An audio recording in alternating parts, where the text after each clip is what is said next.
Hi, I'm Weston. I love talking about the Astros, and I'm here to talk about Game 43 of the regular season, where the Astros win 7-6 in walk-off fashion over the Chicago Cubs, sweeping the 3-game set, and now going on a 4-game winning streak. They were so cooked. The Astros were so totally cooked in that game. Like, that should have been so over. I genuinely don't know how the Astros came back in that game. I wrote it off. Like, I still watched I watched every pitch. But, like, my interest in the game dropped like a fly after the 4th inning. I was like, okay, this game's probably over with, but it's okay. Right? I'd made peace with the fact that the Astros were probably not going to win. Right? And in the back of my mind, I was like, all right, it's okay. You're not going to win every game. I was ready to come on here and make a video being like, hey, you know what? It happens. You're not going to win every game. Sometimes you have your rookie pitcher go out there who is still very much in the iron out the kinks process of his career, and he has a bad day. It's okay. That happens. He's still figuring it all out. No worries. And I mean, the game started to get out of hand in the first inning for the Cubs. Dansby Swanson with an RBI triple. Then you had Ian Happ with a sac fly to make it 2-0. And then Suzuki homers, and all of a sudden it's 3-0 Cubs. And you think, oh, this could get out of hand quickly. But you get to the bottom half of the inning, Alex Bregman with a home run. Alex Bregman is really starting to cook. He had a fantastic evening tonight, by the way. And you think, okay, well, maybe the Astros are going to keep the game competitive and keep it, kind of tight. Then the 3rd inning comes, and Suzuki, again, homers. Is that his 3rd homer of this series against the Astros? He just decided to go home run derby against the Houston Astros. But he homers in the 3rd. And then Morel in the 4th homers, and it's 6-1 Cubs. JP France day ends, and it was not a good game for JP France. It was very, very bad, one might even go as far as to say. I would say it was terrible. But, and it's very important, this is a rookie. And I did not expect JP France to make the team this season. It took half of the rotation, not even exaggeration, half of the rotation getting injured for him to finally come up. And I'm not saying that to tear down JP France, because, hey, I've seen a lot more good than bad from JP France to this point, right? This is his first bad start. It was a very good start and a incredible start for JP France so far. Not worried at all about him. But finishes the day, 3 2/3 innings, 9 hits, 6 runs, 3 of them were homers, 7 hard hit balls, only picked up 3 strikeouts, gave up a pair of walks. Not a good game for JP France. But, again, these things happen. I was fine. I was like, it's okay. Not going to win every game. Well, the offense is going to get the praise for the night. The bullpen cannot be understated because JP France leaves in the 4th inning.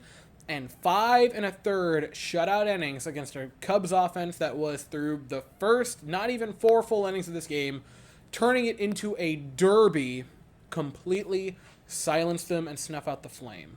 Seth Martinez got that started, ending in a 1/3 of work of shutout baseball. Did give up a walk and a base hit, but picked up a strikeout in his inning in a 1/3. Not too bad there. Ryan Stanek enters the game and would give up a walk and a hit, but pair of strikeouts, only 1 hard hit ball. Gets through it and keeps on trucking. Rafael Montero would come in. As far as Montero innings, that wasn't bad. Only a walk and a hard hit ball. But picked up a strike. That was one of the better ones. That's not a good bell curve to be grading on. And this was when the game was this is when it got a little bit strange. And I think this is the moment where Dusty Baker kind of was like, oh wait, we're the Astros. And remembered. Because Hector Neris comes in, and if you're a fan watching, you're like, that's a little bit strange. Why are you putting Hector Neris into this game? And he would give up a walk and a base hit, but strikeout, gets through it, heads to the 9th. And something very important before we get to the 9th inning was the bottom half of the 8th. Because Jeremy Pena leads off with a triple, that's cool, and then Alex Bregman, who's just on fire, doubles, and it's 6-2, which is seemingly innocuous, but hey, Pena continues his hot streak, and so does Alex Bregman. He's really starting to cook. That's cool. That's neato spaghetto. And then Jose Abreu with an RBI single to make it a 6-3 ball game. And you think, okay, well, that's probably going to be unnoteworthy, but at least he picks up an RBI. At least he can kind of, continue on the good faith that he's had the past few games where he's at least been noticeable in the lineup. Top of the ninth inning, again, a questionable decision. Brian Abreu enters the game. And yeah, we have an off day tomorrow, and that's all well and good. But still, seeing Abreu enter the game is sort of a moment where you question what Dusty might be doing, because he's one of those arms. Abreu, Neris, and Presley, all, if the Astros want to have a good bullpen, are going to have to be ridden like ponies this season. I would guess all of them are going to have 60 innings of work under their belt this season, and the Astros are going to need it. But he heads in the ninth. Now, would give up a walk and a base hit, picks up a pair of strikeouts, and the important part, the integral part of this all, a scoreless inning, and gives it back over to the Astros offense, who again, they picked up a couple in the bottom of the eighth, and that's all well and good, but this game is probably over. Wait a minute. It took the Astros 3 pitches in the ninth inning to make Chicago fans realize, oh, we're not going to win this game. Leadoff single to Yainer Diaz, and then 2 pitches into the at-bat, Jake Myers, absolutely just tattooed the ball. 405 feet, home run in 30 of 30 ballparks, 1,000 expected batting average. So very gone. And the Astros, all of a sudden, despite entering the 8th inning, trailing 6-1, now only trail 6-5 with no outs in the 9th inning. And there wasn't really a question in my mind that the Astros were going to come back, because sometimes you can see something start to fall, and that, technically it might be able to stay up, but it's not going to. Mauricio Dubon draws a walk because of course he does. The Cubs go, hey, what about a pitching change? And I would say that's a little bit too late for that now, isn't it? Jeremy Pena steps up, double, and now all of a sudden the Astros have the winning run at second base. And this is when the Cubs did something that worked, but was very stupid, which was the intentional walk to Alex Bregman, who would represent a meaningless run on first base. There were no outs in the inning. It wasn't like, oh, you turn a double play and it's automatically, you're well and clear. I get the forced play if that's the angle you were going for, but the winning run was on second regardless.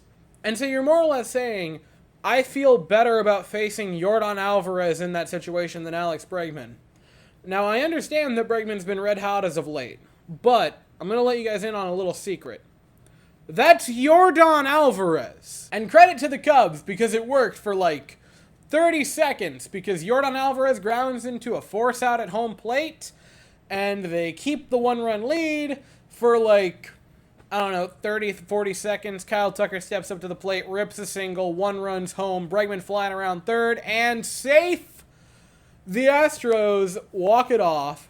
Kyle Tucker, because if no one else has got us, Kyle Tucker always has us. Now again, before I go into the offense, has to be said, bullpen did a incredible job, and they are easily... Now again, before I go into the offense, it really needs to be said, bullpen was fantastic. You could very easily say that the entirety of the bullpen was the MVP of the night. That being said, the offense, man, they have finally woken up. They have looked great the past few games, not just tonight, not just yesterday, the entire series against the Cubs.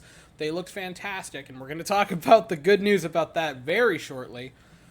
The offense looked great. Jeremy Pena has been on fire recently. A pair of extra base hits tonight, 3 hard hit balls. Quietly has risen, that OPS now over 740. He's starting to hit like playoff Pena, and that could be deadly. Alex Bregman, again, I have maintained it the entire season. He is too good of a player not to break through. The bonkers OBP number. I always knew he was going to be back to that old form of Bregman. It was just a matter of time. It seems that time has come. 3 for 4 with a walk, a double, and a home run tonight, including scoring the game-winning run coming home from the Kyle Tucker walk-off. Fantastic 3 hard hit balls for him. Yordan Alvarez, oddly enough, 0 for 5, which is wild that the Astros did that in a game where Yordan Alvarez was 0 for 5. The offense is back, guys. That's fantastic. Kyle Tucker, 3-hit night. 4 hard hit balls for Kyle Tucker, and obviously the walk-off, so he's going to get a big old fantastic game for him. Yainer Diaz and Jake Myers both had a pair of base hits tonight. Jose Abreu had an RBI in the 8th inning, which, again, ended up being relevant because they would come back in this game somehow. So, multiple things. So, a couple things. One, offense being nice and spread around. I've said it a lot. That's when the Astros offense is at their best. 2, this game felt like the old Astros. Not just because, epic comeback and a lot of runs. That's not necessarily why. But it was finding a way to win a game that you absolutely should not have won. There is absolutely no way the Astros should have come back in this game and done anything. They were trailing by 5 runs entering the 8th inning. They had to score more than a run per out to make a comeback in this game, and they did. And credit where it's due. Dusty Baker, with his faith in this team and having the off day tomorrow, used his bullpen. He wasn't afraid. He put Ryan Stanek in the game. In the 8th inning, despite trailing by 5, he put Neris in. And in the 9th, despite trailing by 3, put Abreu in with the faith that the Astros offense could come back in this game. And they did. The bullpen management reminded me a lot of that Seattle Mariners game last year in Game 1 of the ALDS, where fans were going, what are you doing? Why are you using the good pitchers? And it ended up paying off because a lefty hit a walk-off. Ironic. Oh, and the good just keeps on rolling, guys. Altuve might be back on Friday. That's the rumor. That's the buzz around the team right now, is that he might be back for that game on Friday night. They have an off day tomorrow. They can rest up and get ready. They're still at home. And on Friday night, they welcome the Oakland Athletics to the mound. And A's fans, I know it's been a rough going for the both of you. So I'm not going to make a lot of jokes. There will be some, because there has to be. I'm going to try not to make a lot of them. But the best pitcher in that 3-game set has an ERA that is over 5. So, I'm not saying you need to sweep them, but I am saying if you don't, I will be a little bit irritated. That series opens up on Friday night, 8:10 Eastern, 7:10 Central. The Astros send Brandon Bielak to the mound, and the A's send Ken Waldichuk to the mound. I'll be here afterwards to talk about it, but as for right now, that is all I have to say. So if you enjoyed the video, please consider to like and subscribe. Thank you all so very much for watching. I hope you all have an absolutely fantastic day, and as always, go Astros.